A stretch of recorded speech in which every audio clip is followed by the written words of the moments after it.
Obat OBH atau obat batuk hitam sirup.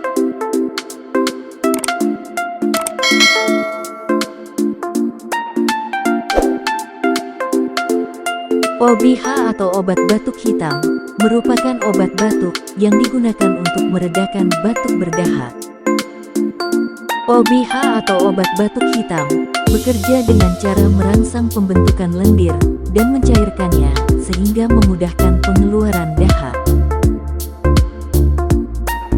OBH atau obat batuk hitam digunakan sebagai ekspektoran untuk batuk berdahak. Komposisi OBH atau obat batuk hitam. Tiap 5 ml sirup mengandung Succus liquiritiae 160 mg, amonium klorida 100 mg, solusio amonia spirituosa anisata atau sasa 100 mg, dan aquadem sampai 5 ml. Dosis OBH atau obat batuk hitam untuk dewasa dan anak di atas 12 tahun, 3-4 kali sehari, 3 sendok teh atau 15 ml.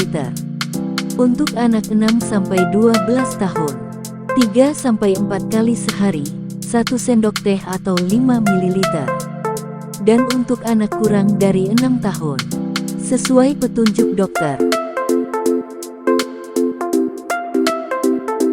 Aturan pakai OBH atau obat batuk hitam. Diberikan sesudah makan. Kontraindikasi OBH atau obat batuk hitam. Penderita yang hipersensitif terhadap salah satu komponen obat. Perhatian OBH atau obat batuk hitam. Jangan digunakan pada pasien yang hipersensitif terhadap komposisi obat. Harap ke dokter apabila gejala batuk belum sembuh selama 3 hari. Efek samping OBH atau obat batuk hitam. Dosis yang berlebihan dapat menimbulkan asidosis, gangguan pencernaan ringan, dan menyebabkan mengantuk. Itulah informasi mengenai obat OBH atau obat batuk hitam sirup. Jangan lupa subscribe dan nyalakan lonceng notifikasinya supaya tidak ketinggalan video terbaru lainnya.